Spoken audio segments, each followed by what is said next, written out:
কাল এক স্টেটমেন্ট দেখা মাননীয় মুখ্যমন্ত্রী জি ने অন্য যে পৃথিবীর অন্য প্রান্তে থাকে আমাদের এখানে যারা আগে রাজ করেছিল তাদের যে লেটার স্ক্রিপ্ট আপনারা কেন ব্যবহার করেন? চাকমারা যদি নিজেদের স্ক্রিপ্ট ইন্ডিজিনাস করতে পারে তা আপনারা কেন ইন্ডিজিনাস যে স্ক্রিপ্ট আপনারা করতে পারবেন না? যদি দেবনাগরী আপনাদের পছন্দ না হয় তাহলে আপনারা ইন্ডিজিনাস স্ক্রিপ্ট করুন। আপনাদের মধ্যে অনেক শিক্ষিত ব্যক্তি আছে, তাহলে কেন আপনি ধার করে সেই রোমান स्क्रिप्ट अपना दाबी करते हैं? एक बात की वो लोग विदेशी कल्चर को, विदेशी लैंग्वेज को क्यों अपनाना चाहते थे? कॉकबर्ग को क्यों रोमान स्क्रिप्ट में चाहता था? इन लोगों का डिमांड क्या है? इन लोगों का चाहता क्या है? इनका मतलब क्या है? देखिए, ये त्रिपुरा का state second language, first language English, second language Kokborok, no first language Bangla, Kokborok English. English is most important language for the next generation, upcoming generation. ये इंग्लिश द्वारा किसी का इंग्लिश जिन लोगों ने इस भारत के ऊपर 200 ईयर्स एबव स्वाधीन किया है, टॉर्चर किया है, डोमिन किया है, इन लोगों का भाषा क्यों अपनाना चाहते थे? अगर हिम्मत है तो बहुत एडुकेटेड है त्रिपुरा साहब का, बहुत एडुकेटेड पर्सन है, अपना खुद स्क्रिप्ट बना लीजिए। देखिए, किसी का भाषा, किसी का लैंग्वेज, किसी का कल्चर ये अपना अपना होता है। ये अकॉर्डिंग टू आवर कॉन्स्टिट्यूशन आपको फंडामेंटल ये राइट देता है आपको कौन सा भाषा में कैसे आपका अपकमिंग जनरेशन को आगे ले जा सकता है, आगे से बढ़ा सकता है। ये अपना अपना खुद डिसीजन है। आप इतना मतलब जो आप इंग्लिश को इतना मतलब दिल से इतना नफरत है, तो आपका जो नाम है ना डॉक्टर मानिक शाह है ना, वो भी इंग्लिश में लिखना छोड़ दीजिए। आपका जो फेसबुक अकाउंट वो भी इंग्लिश द्वारा बनाया गया ना। आपका जो सूट लगा है, आप जो स्पेस दे रहे हैं, जो माइक वगैरह है, आपका जो सारे सामान है, तो सब इंग्लिश का बनाना हुआ है ना। तो आप छोड़ दीजिए ना इसको। आप किसी को पॉलिटिक्स खेलो मत, इतना घिनौना पॉलिटिक्स मत खेलो किसी के साथ। इसका फंडामेंटल राइट्स है। अगर हो सके तो इन लोगों का, अगर त्रिपुरा का हो सके तो इन लोगों का जितना भी डिमांड है ना आप पूरी नहीं कर सकते तो आप इस्तीफा दीजिए, आप रिजाइन कर दीजिए। बट ऐसा कंट्रोवर्शियल स्टेटमेंट नहीं होना चाहिए। ये हर एक नागरिक का अधिकार है। Everyone has their own rights. Constitution ये राइट देता है इन लोगों को। तो ऐसा मत बात कीजिए। आप लोग जितना भी त्रिपुरा है ना, अगर इन लोगों का डिमांड 90 to 95% डिमांड है तो कॉकबर्ग इन रोमान स्क्रिप्ट, देन इसमें आपका क्या दिक्कत है?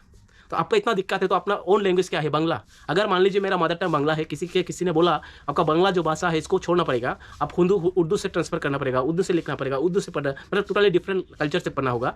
तो मैं क्या मानूँ? जो बंगाली है मेरा भाई, वो बंगाली मेरा भाई है, वो लोग मानेगा?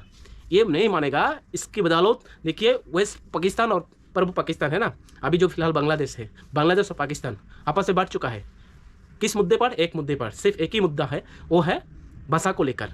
और अगर त्रिपुरा लोग अगर अपकमिंग जनरेशन को आगे बढ़ाना चाहते हैं, ये जो इजीएस्ट वे कॉकबर्ग इन रोमान स्क्रिप्ट, अगर उनका डिमांड है, अगर इन लोगों को अपकमिंग जनरेशन को कुछ देना है, अपकमिंग जनरेशन को वेल एडुकेटेड बनाना है, इसका माइंड सेटअप को एक्सप्रेस करना है, तो हमको क्या दिक्कत है?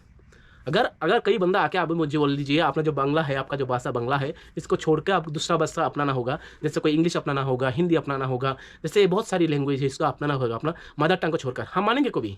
हम तो नहीं मानेंगे ना। अब जितना भी हो सका हम फाइट करेंगे, आखिरी दम तक फाइट करेंगे ना। तो किसी और को हम दबा के क्यों रखना चाहते हैं? इसका मतलब क्या है? इसका मतलब क्या है?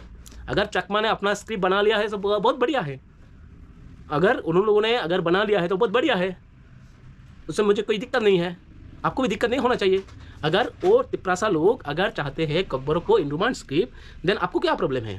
अगर इतना ही प्रॉब्लम इंग्लिश से है तो अपने बच्चे को इंग्लिश मीडियम बंद कर दीजिए। ये त्रिपुरा में जो इंग्लिश मीडियम अभी चालू किया है, क्या विद्या ज्योति नाम पर, क्या नाम पर अभी चालू किया है ना, इंग्लिश का नाम पर, इंग्लिश एजुकेशन जो सिस्टम है ना, इसको बंद कर दीजिए। आपने जो डॉक्टरेट पढ़ाई किया ना, कितना किताब मिला है आपको बांग्ला में? आपने कितना स्टडी किया बांग्ला में? आपने जो अभी नोटिफिकेशन जारी करता है ना आपको, अभी जो फिलहाल अभी जिस मंच पे आप भाषण दे रहा था ना, उस मंच का वो जो डिटेल्स, उसका जो क्या होता है, एग्रीमेंट कहाँ से बनाना है, क्या है डिटेल्स, उसमें क्या बांग्ला में लिखा हुआ था, वो भी इंग्लिश में राइट किया ना। वो जो ऑर्डर कॉपी, जितना भी सारे ऑर्डर कॉपी इंग्लिश में राइट किया ना। तो आपको इतना इंग्लिश पे आ रहा है, अगर और किसी ने मांगा तो ये गलत है। एक चीफ मिनिस्टर होते नाते आप ऐसे नहीं हो सकते। और उसका पास है क्या, विकास देबबर्मा करके एसटी कॉर्पोरेशन डेवलपमेंट का क्या मंत्री मिनिस्टर है, मुझे पता नहीं है। इनका स्टेटमेंट देखा है? किसकी भल पर, किसकी धम पर आप इतना भड़काऊ भाषण दे रहे हैं? लोगों को भड़काने के लिए, आपस में झगड़ा करने के लिए, आपस में लड़ाई करने के लिए। एडीसी में कितना हादसा हुआ है। आप जब 2023 में 18 से लेकर 2025 चल रहा है, इतने साल में एडीसी में कितना इंसिडेंट हुआ है? आप गिन करके से बताता है, गिन कर सकते हैं कितना इंसिडेंट हुआ है। अब 2023 में, 23 के बाद जो त्रिपुरा में आया है एडीसी में, उसके बाद कितना इंसिडेंट हुआ है? अभी कितना हो रहा है, नॉन एडीसी में कितना वायलेंस हो रहा है, किसी का घर तोड़ दे रहे हैं, क्या आग लगा रहे हैं, दुकान तोड़ रहे हैं, लोगों को मर्डर कर रहे हैं, खून कर रहे हैं, धर्म के नाम पर, जाति के नाम पर इतना भड़काऊ भाषण दे रहे हैं। ये कौन कर रहे हैं? तिपरासा कर रहे हैं क्या? आप तिपरासा को धमकी दे रहे हैं, ओपन चैलेंज कर रहे हैं, आपको मार देंगे, छेद देंगे, ऐसा करके। किसी मिनिस्टर का लैंग्वेज ऐसा होता है? आपको मिनिस्टर आपके किसके लिए मिनिस्टर है? आप ये स्टेट का मिनिस्टर है ना। अब जब शपथ नहीं आता ना, आप जो प्रॉमिस किया था ना, तब तो बताना ये स्टेट का, इस राज्य का जो आम लोग है, सबका आप मिनिस्टर है, तो आप ऐसे भड़काऊ भाषण कैसे दे सकते हैं? आपका दिमाग में गोबर डाला है क्या? हाँ, गोबर डाला हो इसमें। सही से बात करना चाहिए लोगों को। कुछ अगर आपको हिम्मत है, मिनिस्टर जी को आपका अगर हिम्मत है, एजुकेशन बारे में बताइए, एजुकेशन ट्रांसपोर्टेशन सिस्टम बताइए, हेल्थ इंश्योरेंस के हेल्थ का सिस्टम कैसा है बताइए, वाटर सिस्टम, ड्रेनेज सिस्टम कैसा है बताइए, ड्रिंकिंग वाटर सिस्टम कैसे बताइए। एजुकेशन सिस्टम तो पूरा गायब हो चुका है। एडीसी में जो गवर्नमेंट एजुकेशन सिस्टम को पूरा गायब हो चुका है।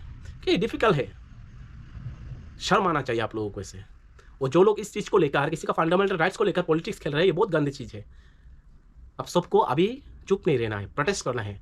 According to our constitution, everyone has the right to choose their own language, own culture, own society. Everyone has the rights.